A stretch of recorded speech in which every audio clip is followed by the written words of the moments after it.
Olá, pessoal! E aí, aula 9 já. Meu Deus, hein? Passa rápido demais. Semana que vem já temos nosso simulado número 2. Bom, qual é o nosso tema? A postura do jornalismo brasileiro frente à obrigação de informar. Vamos lá, primeiro vamos compreender algumas coisas. Quando a gente fala jornalismo, nós estamos falando aí do conjunto de jornalistas e das empresas de jornalismo, né? Uma forma até metonímica, né, de abordar como um todo aquilo que é parte. Então, quando a gente fala em jornalismo, nós não estamos falando de programa de entretenimento, nós não estamos falando de filmes, nós não estamos falando de esquetes, nem de programas humorísticos, nós estamos falando de jornalista. Aquele que é formado na faculdade de jornalismo, ou aquele que é jornalista por profissão. Às vezes tem alguns jornalistas que não têm faculdade de jornalismo, mas acabaram ingressando nessa trajetória, né? Então, os jornalistas, ou seja, aqueles que escrevem jornais e também aqueles que escrevem revistas. Nós também temos jornalistas, profissão do jornalismo, né, dentro de revistas, de sites, de periódicos. E o tema coloca a função desse profissional, dessas empresas, frente à obrigação de informar. Bom, eles têm a obrigação de informar porque a empresa deles tem essa natureza. Senão não seria natureza de jornalismo, seria outro tipo de natureza de ideias. Eu preciso, antes de começar a entrar realmente no tema, a falar um pouco para vocês sobre a questão do que é obrigação. Obrigação é igual / dever. É algo que está estabelecido por lei, por contrato, por acordo entre as partes. Então, o seu pai, você chega no seu pai e fala: pai, eu quero fazer medicina. O pai fala: é muito difícil. Você fala: tem cursos preparatórios para isso. Tá, mas se eu pagar o curso para você, você vai levar a sério? Vou! Então, a partir daí você tem um dever / obrigação, porque houve um acordo entre as partes de fazer algo. Qual é o algo? Ele vai pagar, você vai participar da melhor forma possível. Isso que é dever, ou também chamado de obrigação. O que às vezes me deixa um pouco assim questionadora é quando vocês colocam: é dever da mídia conscientizar. Primeiro que a gente não sabe bem o que é esse conscientizar, né? Se é só informar, se é informar levando junto uma análise. Será que a mídia então tem que nos doutrinar? Não entendo muito bem quando vocês colocam esse deve conscientizar. Inclusive, deixa seu texto pouco autoral, porque todo mundo escreve isso e você cai na vala comum, você acaba caindo no senso comum. Mas vamos ver então, qual é o papel social do jornalismo? Houve um acidente, o papel desse jornalismo é mostrar o acidente para quê? Para me informar de que aquela região, aquela área está afetada, o trânsito está lento, não venha para cá? Eu acho que essa é uma opinião, tá? É um bom papel do jornalismo. Agora, quando o jornalismo vai ali e filma pessoas ensanguentadas, pessoas que estão, às vezes, desmaiadas, mortas, será que isso é o papel do jornalismo? Explorar essa cena, será que aí é o papel do jornalismo? Será que ele não está extrapolando o seu papel de obrigação de informar para criar sensacionalismo, para chocar as pessoas? Qual seria realmente o papel de um jornalista investigativo que, descobrindo algo importante a ser revelado para a sociedade, faz chantagem com uma empresa ou com uma pessoa física, uma pessoa jurídica, um político, para não mostrar aquela realidade? Ele estaria cumprindo seu papel social como jornalista? Esse tema foi elaborado porque um dia eu estava lendo uma reportagem que fala uma coisa muito importante. Dizia assim: olha, a diferença do jornalismo brasileiro e do norte-americano é que lá no norte-americano o órgão, a empresa, ela se declara: olha, nós vamos apoiar o presidente, ou nós não vamos apoiar o presidente, ao contrário, seremos pedra de tropeço para ele. Então, aqui no Brasil, nós não temos essa postura. Quando você liga a televisão que está passando um jornal, ou compra uma revista, ou abre um jornal, entra no site do jornal, existe assim, tipo uma névoa que encobre aquele meio de comunicação, uma névoa que quer esconder um posicionamento político. Você lê ali na inocência de que você está apenas sendo informado, quando você está sendo induzido, doutrinado, formatado. Certo? Então é sobre isso que nós vamos falar nesse tema. Qual a postura do jornalismo frente a essa obrigação de informar?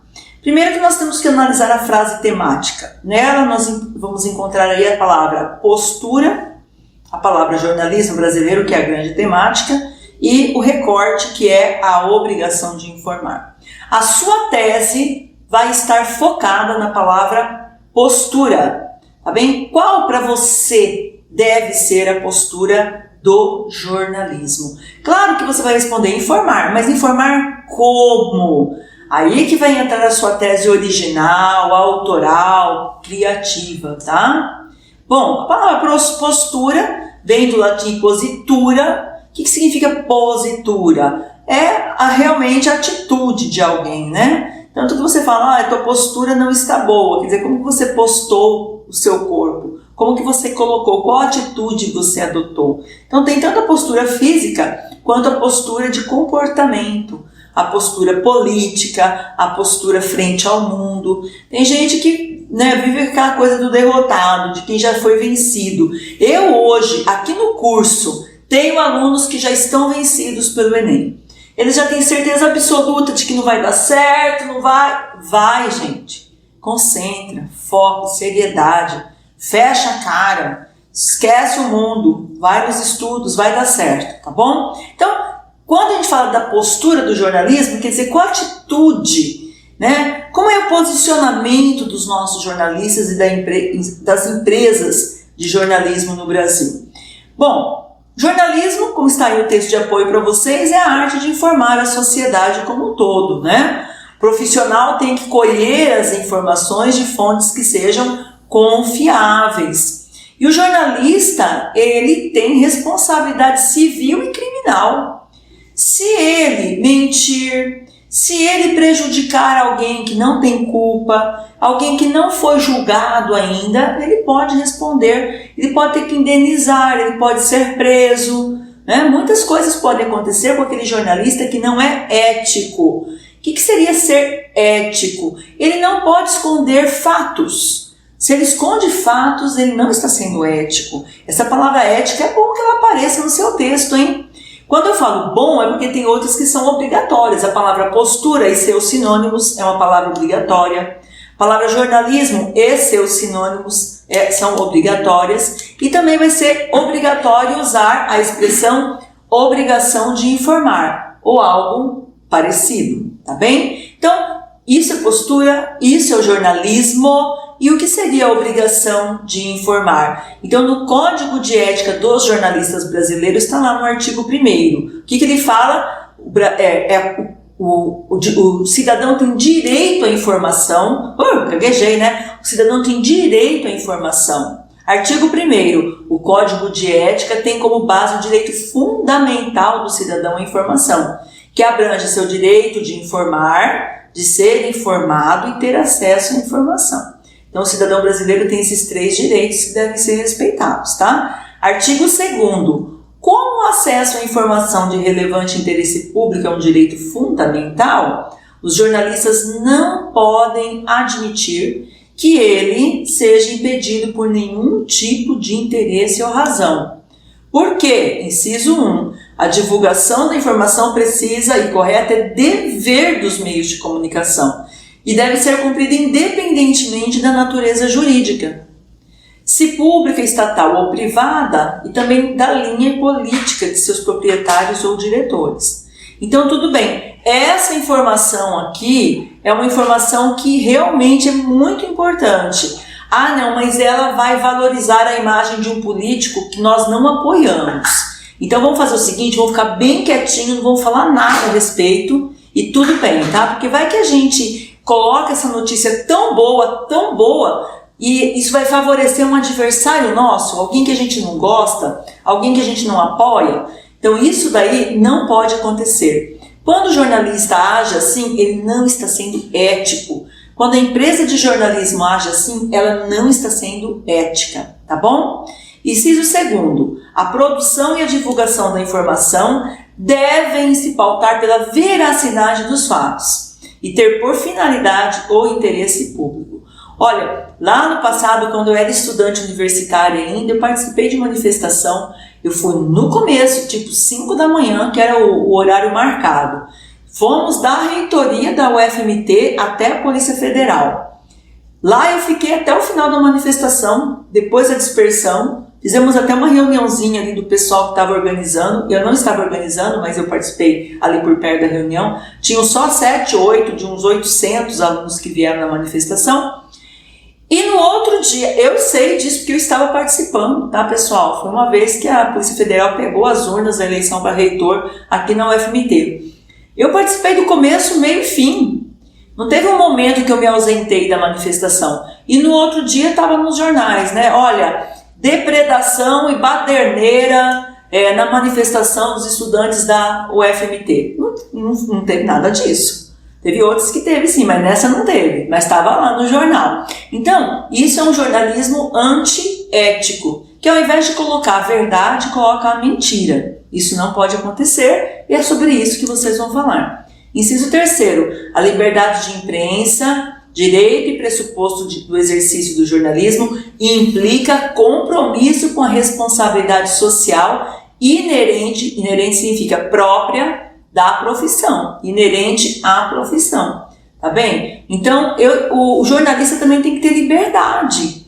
Se cada vez que ele produz um conteúdo, o editor dele, do jornal, pode ser colocado até como um agente interventivo, vai lá e fala, não, essa notícia não vai não, porque as pessoas aqui envolvidas são perigosas, elas vão se vingar da gente, não vão mais anunciar no nosso jornal.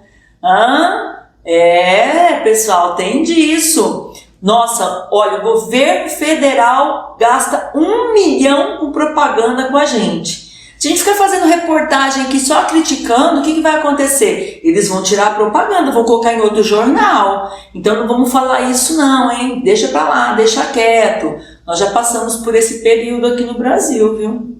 E inciso quarto, a prestação de informações pelas organizações públicas e privadas, incluindo as não governamentais, é uma obrigação social. Então vamos supor que uma empresa fornece informações equivocadas, erradas para a imprensa.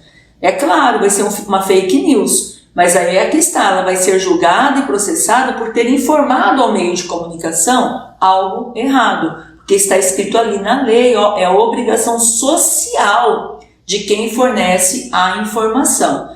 Então vocês já têm até repertório muito bom aí para colocar na redação de vocês. Vamos fazer algumas reflexões. Como tem sido o jornalismo brasileiro? Ele está agindo com ética ou não? Ele está informando, desinformando, informando parcialmente, deturpando, na sua visão, como ele está agindo? Como que de forma o jornalismo tem tratado as informações atualmente? Não sei se vocês percebem isso, mas todo mundo está fazendo fake news e ninguém está fazendo fake news. Porque os jornais que apoiam ou discordam implicitamente dos governos, sem declaração, cada um fala que o outro jornal é que está com fake news, né? Se ele tem a obrigação apenas de informar, por que ele adota eventualmente outras posturas? O que acontece? Vamos partir agora para a análise dos textos motivadores, os textos de apoio, que nós não podemos copiar, não vamos esquecer disso, hein? Não podemos copiar. O primeiro deles faz a gente refletir sobre o seguinte: qual é a imparcialidade do jornalismo brasileiro? Olha, eu quero mandar para vocês, vou colocar para vocês na aula, um editorial que me chocou, porque pela primeira vez a Folha do Estado de São Paulo declarou abertamente que não apoiaria nem a Dilma, nem o Temer, na época que se falava sobre o impeachment da presidente, tá? Então é dificílimo nós termos meios de comunicação que venham a público se manifestar dessa forma, tá? Muito difícil. Por quê? Porque eles ficam assim, eles dão a opinião sem mostrar que é uma opinião. Fica como a verdade dos fatos misturadas com uma opinião. Por isso que eu coloquei esse texto número 1. O texto número 2, ele já vem fazer uma análise da imprensa norte-americana. E pesa aí no texto, vocês vão ler por inteiro depois, uma acusação de que dependendo de quem ataca aquele meio de comunicação, ele toma uma postura ou outra frente ao noticiário. Então, se ele adota posturas diferentes, ele está realmente informando ou ele está doutrinando? Ele está querendo influenciar? Está querendo fazer com que você pense de uma forma ou de outra e não que você receba dados, fatos, falas, né? Então, ambos os textos aí vêm trabalhar com essa ideia. O texto número 3, nós temos aí jornalismo político internacional, questões de ética e de imparcialidade. Aí eles colocam esse im para você ler as duas palavras ao mesmo tempo. Parcialidade ou imparcialidade, né? Então, é muito complexo. Eles colocam a situação como complexa, por quê? Porque ela é subjetiva. Quem é que vai transmitir para você uma determinada comunicação? Eu, Suzana, o que eu faço? Quando eu percebo que o jornal é muito tendencioso, eu deixo de ler. Eu vou buscar uma mídia que seja um pouquinho mais neutra. Eu busco essa neutralidade. Tem revistas aqui que você compra. Gente, a toada é uma só, parece que foi uma pessoa só que escreveu o jornal inteiro. Não tem o contraditório, não tem o contraponto. Nesse sentido, alguns jornais aqui do Brasil, eles são interessantes porque, por mais que a maioria assim, da reportagem colocada aí, a maior parte dos textos, esteja contrária a um determinado governo, eventualmente eles deixam publicar ali dentro a fala do próprio governante, seja governo federal, estadual ou municipal, que eles estão detonando, que eles estão criticando. Isso é interessante, porque os jornais têm que dar abertura para esse contraponto, para a pessoa se defender, para a pessoa levar a outra informação. Quando um jornal, uma revista são muito partidários, eu particularmente abandono a leitura. Eu falo, não estou aqui para ver discurso político, eu quero ver informação, eu quero ver números, eu quero ver fatos, eu quero ver dados. Eu vou chegar à minha própria conclusão, eu vou tirar a minha própria conclusão. Assim que eu penso, né? Vocês terão a oportunidade de manifestar seu pensamento na redação. O texto número 4, eu coloquei para vocês aí uma reflexão também sobre a questão assim, as expressões, né? A escolha, vamos dizer assim, dos termos que eu vou usar. Então, se o jornal às vezes usa defensivo agrícola, eu já sei de que lado ele está. Se ele falar agrotóxicos, eu já sei de que lado ele está. Se ele fala que a pessoa acordou efusiva, ou se a pessoa acordou extrapolando, eu já sei de que lado que ele está, se ele está criticando ou não a pessoa. Os adjetivos, as expressões, a ordem das palavras, os advérbios, os verbos utilizados. Aqui no Brasil a gente está mais ou menos assim, né? Todo mundo é a favor da democracia, mas um é contra o outro. Então todo mundo usa, na defesa da democracia, isso. Na defesa da democracia, o contrário disso. E aí a palavra e a expressão na defesa da democracia, a palavra democracia, ficam ali, né? Sambando o samba de duas notas, bem distintas, inclusive. Então, essas palavras, esses jargões, né, usados de um lado, usados do outro, isso também demonstra a postura que determinados meios de comunicação e seus jornalistas adotam. Texto 5, o papel social, substancial, inclusive, do poder judiciário, né, dentro da imprensa. Então, com certa parcialidade, né? Sabem que vocês não podem ter acesso, nós não podemos ter acesso a certos atos processuais. Então, quando o juiz vem a público manifestar a postura dele, isso daí pode render a ele, inclusive, um impedimento, porque eles não podem manifestar para os meios de comunicação sua postura frente a um determinado julgamento que ainda vai acontecer. Então o texto vem tratar exatamente sobre isso, e eu mencionei ali um trechinho que pega bem o artigo 5º, inciso 9 da nossa Constituição, vocês vão ler a respeito depois, tá bom? Então esses textos, eles estão nos dando o rumo, o norte do que vai ser a nossa redação. Na página 78 da apostila, eu coloquei para vocês alguns repertórios, né? Então, o livro 1984, do George Orwell, é importantíssimo porque ele vai falar do Big Brother, né? Esse nosso irmão, esse olho. Então, tudo que você faz, né? Eu fico às vezes meio desesperada, né? Eu falo, olha, será que uma hora não vai aparecer aí meu nome, né?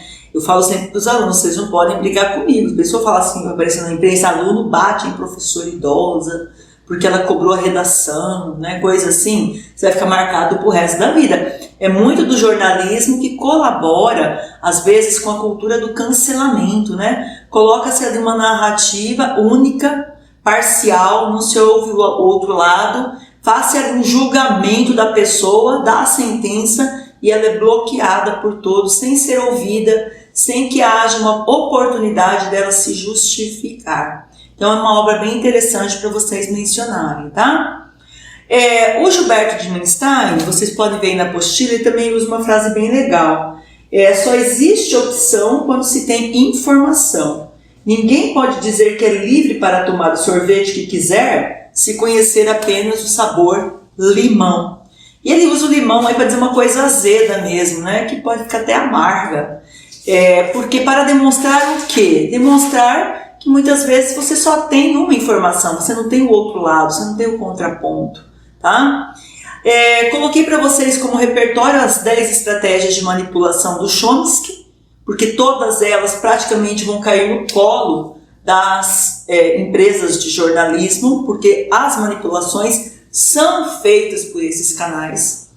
E não adianta vocês quererem santificar a mídia. A mídia deve esclarecer, a mídia deve tirar as pessoas da alienação, porque é a mídia que aliena, é a mídia que realmente dá a desinformação. E hoje ela enfrenta um adversário cruel, que são as redes sociais, porque na rede social, embora haja menos alcance, haja menos disseminação da palavra, da informação, do texto, ainda assim é um canal em que eu posso me defender, eu posso vir a público para me manifestar. Então isso daí é o terror de todo jornalista, porque no passado o que se falava era lei e acabou. Como que meus colegas da UFMT, não eram 800, mas eram bem uns 400, daqui a pouco eu vou dizer que eram 50. Como que nós desmentiríamos o órgão, né, um jornal aqui da cidade, dizendo, não, ninguém quebrou nada, não houve nada disso. Seria muito mais difícil. Com as redes sociais vocês têm muito mais facilidade, nós temos muito mais facilidade hoje. Coloquei para vocês aí 3 livros, a história da imprensa, a imprensa na história, a imprensa e o dever da liberdade e o perigo de uma história única. Não dá tempo de ler, Su, eu sei que não. Então procurem aí uma resenha que fale sobre ele e a partir daí vocês podem mencionar como repertório no texto de vocês. Então peguei um trechinho, né, da história e imagem da escritora nigeriana Chimamanda Adichie, que ela fala o seguinte: a história única cria estereótipos. E o problema é que os estereótipos não é que eles sejam mentira, mas eles são incompletos. Eles fazem uma história tornar-se a única. Notem que ali eu tenho um artigo indefinido, uma história. Mas essa uma acaba se tornando única quando os estereótipos são criados. E geralmente isso acontece por via jornalística. Bom, em síntese, vocês vão ter que trabalhar com essa postura do jornalista. E aí, para formar a sua tese, você vai ter que fazer uma reflexão sobre esses pares dicotômicos que estão aí. O que é fato e o que é opinião? A camisa da Su é preta, isso é fato. O que é opinião? Eu gostei da camisa dela, eu não gostei da camisa dela. Por quê? A partir desse porquê você terá a sua tese, tá bom? O jornal deve agir com parcialidade ou imparcialidade? Se agir com parcialidade, deve comunicar aos seus leitores, aos seus telespectadores ou não? Agir com imparcialidade faria com que ele fosse tão popular? Venderia? Daria lucro? Porque é isso que a mídia quer. Todos nós queremos lucro. Vocês acham que a mídia é Madre Teresa de Calcutá? Ela está ali gratuitamente colocada. Não, ela tem interesses. Ela sabe com o que ela lucra. ela sabe com o que ela perde. Então, pensem nisso quando vocês assistirem ao próximo noticiário e quando forem fazer também a redação de vocês. Eu coloquei ali na verdade não fui eu, quem elaborou esse material foi a professora Wélia, lá de Sinop. Ela colocou, né, além do repertório que eu já tinha colocado na apostila, o filme O Abutre, porque vocês vão ver ali como se processam esses jornalismos que são sensacionalistas, esses jornalismos que vertem sangue ao meio-dia nas nossas televisões, frente a crianças, frente a pessoas sensíveis muitas vezes. Ele é feito para vender, ele é feito para ganhar audiência. Ali tem tudo menos notícia, viu, pessoal? Então o filme Abutre mostra isso. O filme The Post, que também é um filme um pouco antigo, mas ele é antigo, mas mostra uma realidade mais antiga ainda, que vem mostrar esse jogo de interesses dos jornais. Então a gente vai ver que isso não é algo só do brasileiro. Embora você tenha que se referir ao brasileiro, você pode também fazer uma comparação com a realidade de outros países. Quais seriam os agentes possíveis, então, para a nossa proposta interventiva? Os jornalistas, e ali, se vocês quiserem falar do chefe, é o editor do jornal, é aquele que manda, o editor, a editora da revista, essa pessoa, esse homem, essa mulher que vão dizer: não quero essa foto, não quero essa reportagem, corta isso. Não, você não vai falar mal do fulano que patrocinou o nosso último, tá? E assim por diante. Associação Brasileira de Imprensa, Ministério da Justiça, esses são os agentes interventivos que vocês podem usar para trabalhar na proposta interventiva de vocês, tá bom? Bom, o Enem está chegando, foco, força, fé. Não se esqueçam das dicas que são preciosas para o simulado da semana que vem. Você tem que relacionar muito bem a ação com o meio que você vai executar. Se você não fizer isso, pode ser que seu texto fique com uma incoerência ou até que nós invalidemos aí um desses elementos, tá bom? É muito importante que você se dedique ao simulado, assim, porque isso dá para o seu professor, para a sua professora, uma grande chance de transformar ainda o seu texto. E dá tempo, hein? Dá tempo da gente melhorar muito o texto do simulado número 2 para o simulado número 3. Grande abraço!